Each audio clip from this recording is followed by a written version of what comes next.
What script, what should you say when trying to wholesale houses, making sure that when you're speaking to owners that you don't miss any motivated sellers. What I'm going to share with you what I do. So guess what? You need to stand by. Let's get it.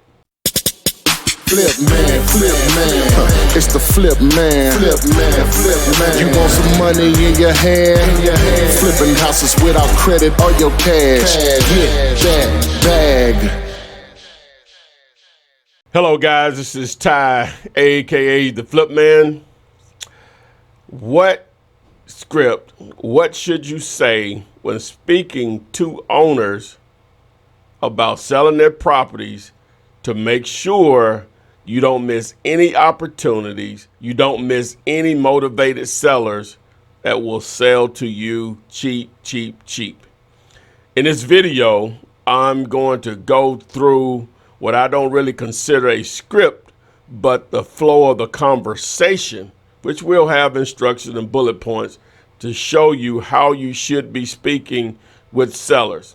Now, there's no one way to do this. You may take this information and turn out to be the greatest of all times. I'm just giving you my 2 cents, my 17 plus years of experience that you're going to be able to tap into. All right, so we'll go ahead and get over into this actual training video. But before I get into that, make sure you subscribe to the channel, turn on the notifications so you are alerted when I go live on YouTube and when I upload new videos just like this one. Follow me on Instagram, TikTok, and Twitter at Ask Flipman. If you have a deal, you need a cash buyer for it, send it over to dealylater.com. While you're there, you know you can fill out the one-page contract that I've been using since 2003 for free. And also you can use the deal calculator to help you determine if you have a deal or not. Don't forget about text to flip if you want to market or try to find deals through text messages targeting motivated sellers. And if you need to find numbers for motivated sellers, skip to flip. So on to the actual video. So let's get into it. Now, the actual quote unquote script is really not a script. It's more of a flow of how the conversation should go and what information you need to collect. And also, again, how am I going to conversate with the seller? Number one, to make them feel comfortable to do business with me. But one of your primary goals is to try to find out their real motivation of selling. They're just going to only help you in negotiating a deal that hopefully works for all parties involved. So let me go ahead and pull up the flow more so than the script and the information that you'll need to actually collect. The greetings. Now, the greetings will differ depending on how you receive the actual lead or how the lead was generated. Okay, now this is going to take a minute to go through because there's several ways here. So this is probably the most important part of it because the rest of it is just basically collecting information, just facts in most cases. All right, now if someone is calling from a bandit sign or advertisement that you had on the internet, maybe through Google AdWords, some pay-per-click ads through your website, that conversation is going to be a little different because they're calling you, or if they saw a Facebook ad or something you posted on Craigslist or whatever, a business card. If they call you, that conversation is going to be different, and the opening statement is going to be different. So obviously, if you're answering the actual phone or someone is actually answering the phone, then ideally you want to have a number designated just for your business, so you can answer the phone in an appropriate way. And normally how I answer the phone is, we buy houses, how may I help you? Right. And so obviously you let them know they have the right number whenever they actual call. So they'll may be like, yes, I think I have a house for sale. Okay, I say, great. My name is Ty Taylor. I'll go ahead and give them my name, or whoever is answering the phone from, give them their name. Could I have your name, please? And the reason you want to give your name first, you want to give them the conference, they let them know who they're talking to, and then you can get their name. All right, and that's part of collecting information that you're going to need, because not all the times, but in most cases, you're talking to the actual owner. And when you start to do your due diligence and research on the property, it should match up. But again, it's not all the time. So, but that's part of when you'll get more into the conversation on why they're selling or whatever, and they'll get into probably, hey, it's not me, it's for my mom. Sometimes they'll tell you that in the opening. So obviously you want to collect their name. All right, so those are easy when they call you. All right, now if you have to call someone back because they did call you, pretty much the same thing. You say, hey, may I speak to John Brown? This is Ty with cashbuyer.com.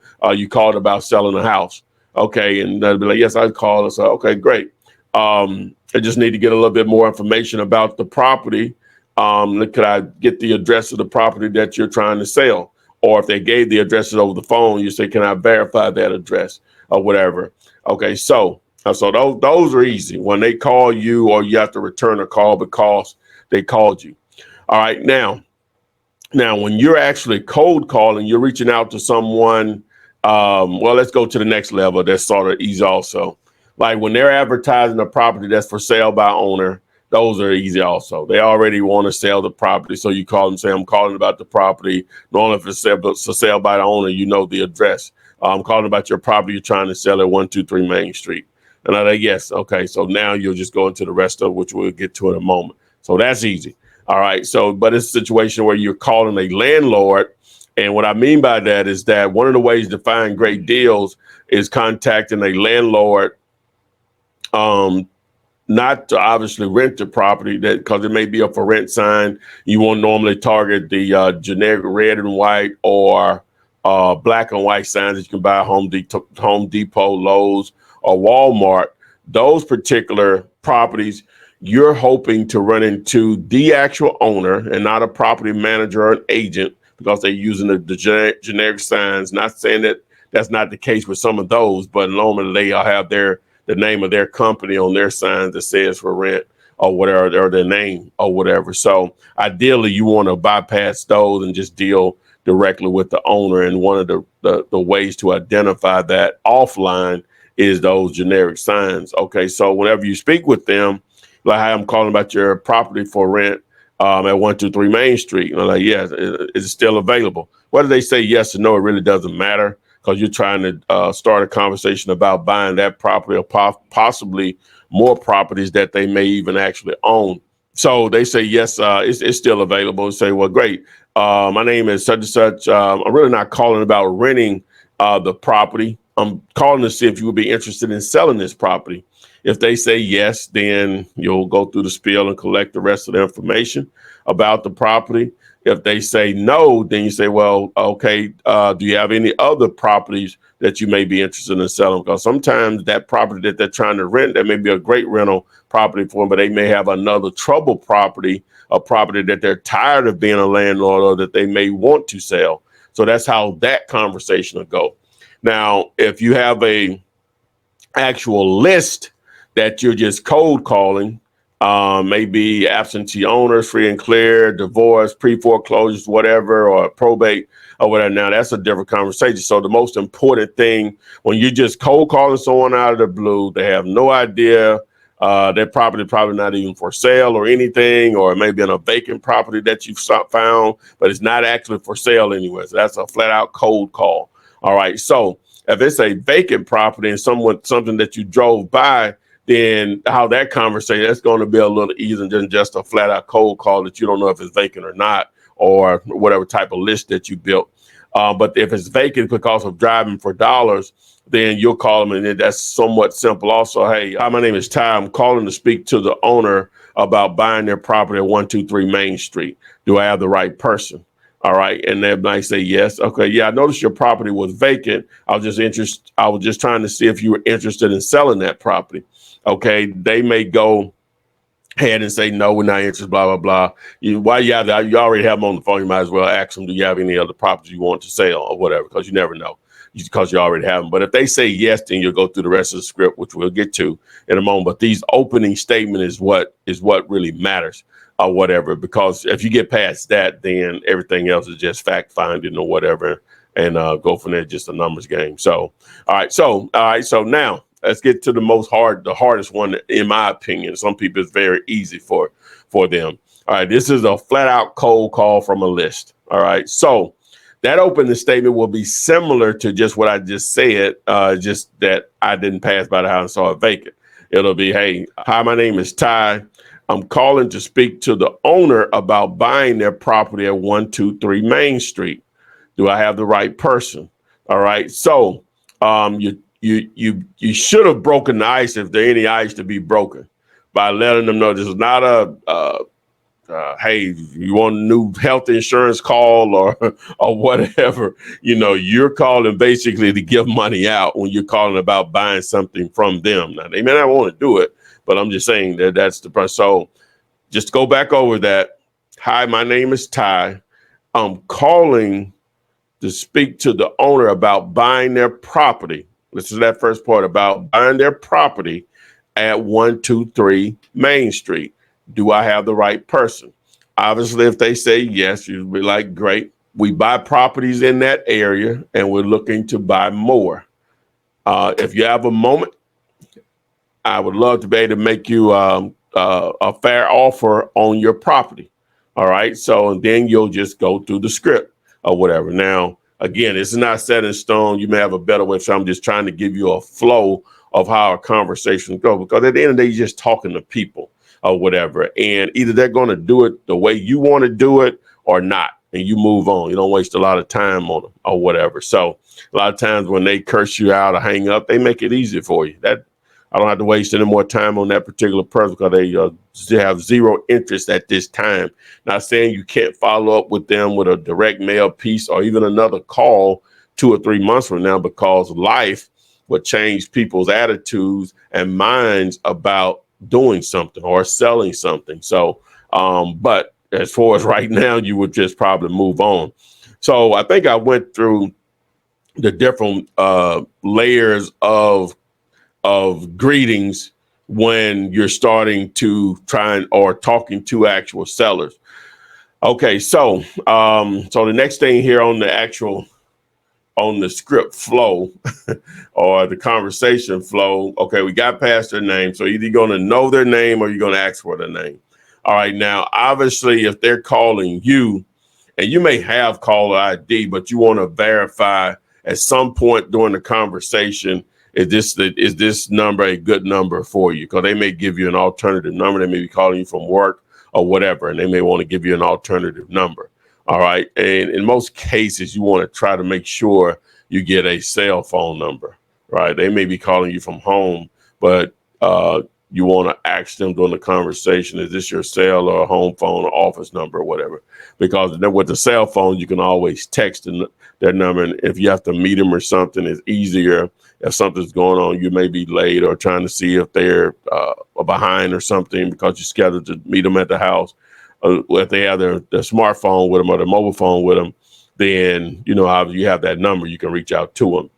All right. Now, so verifying the address. All right. So if they're calling you, you don't know what the address is or whatever. So obviously you're going to verify the address. Always get the zip code.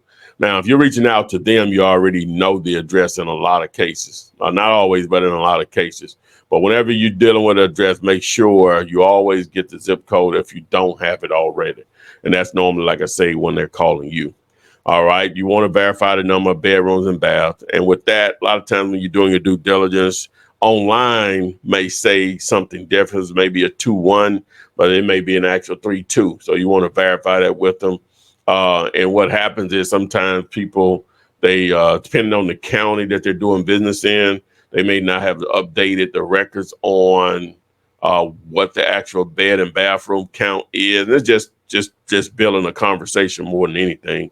Or they may have had an addition to the property or changes to the property, and they didn't get it. They didn't do it on a permit. So that's normally the only way that the city will know is through the permits that are pulled or the original build of the house or most recent construction of a house or renovation of a house. So, all right. So you want to ask them, is it vacant or occupied? And when you get into that part of it, if it is occupied, or they living there, or is a renter living there, family member, whatever. So that'll be important because that will determine a lot of times on the situation and maybe what their true motivation may be on selling the property. It may be a squatter, it may be a relative that they can't get out, or a tenant, or somebody renting the property from them. So, or if it's vacant, we prefer them to be vacant, but that's not the end game. It's not vacant or nothing. Just vacant sometimes is better or whatever. So you want to ask the age of the roof, and let's get into repairs a little bit.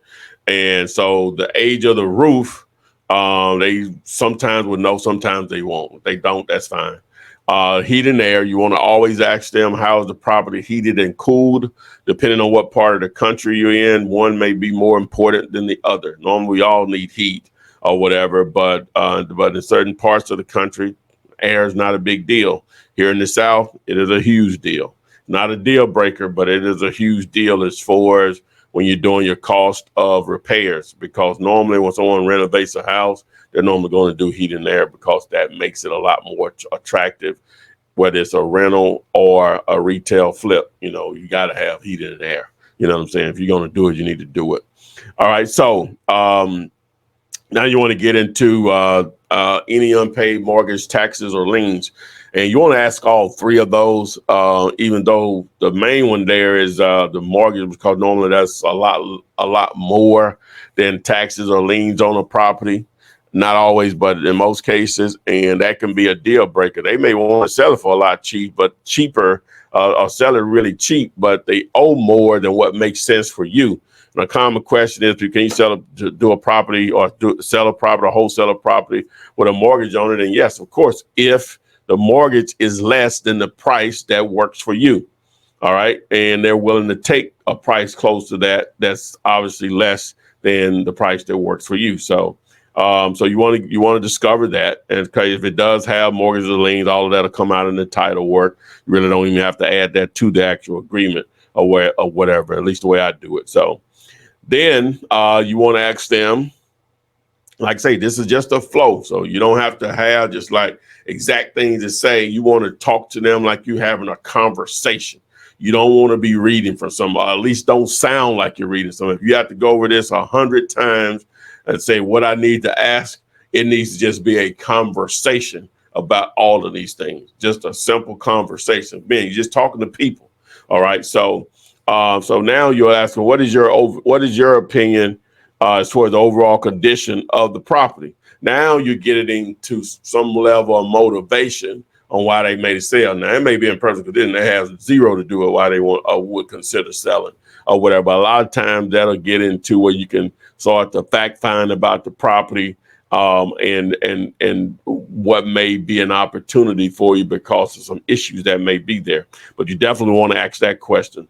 Then right after that, then you'll ask them, now it's going to be different in different situation. Now, if it's something that where they called you because of a direct mail piece, and you say, why are you selling? You say, well, I didn't really think I wanted to sell. You sent me this piece. Now, if they called you from a bandit sign, that's different. Okay, why are you selling? So sometimes that question may be appropriate and you just have to rephrase it. All right. So if they called you from a direct mail piece or you cold called them, they say, you'll be like, well, I know I called you, but why would you actually sell? What would be your main reason for selling if we could do a deal or whatever? So it's just on the tone and how you present that particular question. And so the goal there when asking those last two questions, overall condition, why are you selling, is motivation, right? What's your actual level of motivation to sell? Okay. So now you get to, after you got all of that, right, you get to the actual magic question. So paying all cash and closing quickly, what's the least amount you will accept for it? As is. Now I added the as is there, but the original script came from Ron LeGrand the first course I ever purchased. Brilliant. He's brilliant. Okay. Now Ron will make you feel like you run through a brick building. That's how convincing he can be. It's a little harder than what he makes it seem, but great way of presenting information. I just have to give him credit there. All right. So That's the actual magic question that you'll ask. Now, when you ask that magic question, just understand the follow-up question, regardless if they give you a price that works for you or not, is that the best you can do? That also comes from LeGrand. All right. And even if the number works for you or not, again, like I said, you ask that question. Now, if it works for you, a lot of people will send out a contract right then, email or whatever. If if the owner has that, which most people do. I use DocuSign, fill out the contract on my site, dearlater.com, send it over using DocuSign, boom, and then they go out and view the property or send someone out to view the property or whatever. A lot of times what I'll do, I'll go out and view the property first and then put it in the contract. So and both work. All right. Now, if they give you a price that does not work for you, all right, the thing that I would recommend is to offer phone owner financing. I left a lot of money on the table over the years by not doing that. All right, because a lot of times people will actually do owner financing. Now, if you don't know what owner financing is, I had a video recently that I uploaded here on YouTube that will show you or explain to you how that actually works. I'll have a link here in the description to explain it. Now, just to simplify it, if you don't know what it is, say if it's a property that the ARV is $70,000, but they want $50,000, but your number is $20,000 because of the condition and your fee and everything else to make it a deal. All right, so you may offer them something simple. I got this from a guy here on YouTube, also a brilliant way to explain things because it simplifies it for sellers, because you would assume a lot of sellers know what owner financing is because they own real estate, but a lot of people don't. So what you will say is that, hey, the $50,000 is more than what I would want to pay. We need to be closer to 20, but would you accept 100 payments at $500 each? Okay, that times 100 times 500 should equal 50,000. All right, so now what you have is an opportunity. If they accept that, especially without a down payment, if they accept that, you have something of value that you can offer or keep for yourself, offer out or wholesale out or keep for yourself. Now, if you keep it for yourself, ideally, if you're offering $500, and I just threw that number out there, hopefully that's an $850 rental market. So there's a little spread there because it's all about cash flow. Now, if you keep the property, then you can put a tenant in there, or you can owner finance it back out to someone else or whatever with a down payment. Now, if you just want to wholesale it out, you'll market it out at 10,000 down, no credit check, whatever, and you put that 10,000 in your pocket, and that person you assign the deal over to that individual. So that's how you can increase your opportunities on properties where the price doesn't work as a cash deal. Okay, so as cash deal as far as a wholesale opportunity, you can transition it over to owner financing. So that's pretty much in a nutshell. As I said, you want to make sure that you're having a conversation and you're not reading this information out to someone. Okay, so if you're doing an effective job of that, just having a conversation with a seller, remember that you're going to do it your way or not. You got to have that attitude. It's either my way or the highway, on to the next person. And so if you have to read this stuff over 100 times, again, if I didn't say it before, just have a conversation and collect the information. As I mentioned in the beginning, is that it's all about the actual greeting part of it, depending on how the lead was generated. So I hope this video helps. Remember, make sure you subscribe to my YouTube channel, turn on notifications so you are alerted whenever I go live on YouTube and when we upload new videos here. Remember, dearlater.com for the free contract, the free deal calculator, the real estate tool or two, 5-day free trial, text to flip, skip to flip. Follow me on Instagram, TikTok, Twitter at AskFlipMan. Thanks, and I will see you on the flip side. flip man, flip man. It's the flip man, flip man, flip man. You want some money in your hand? Flipping houses without credit or your cash. Get that bag.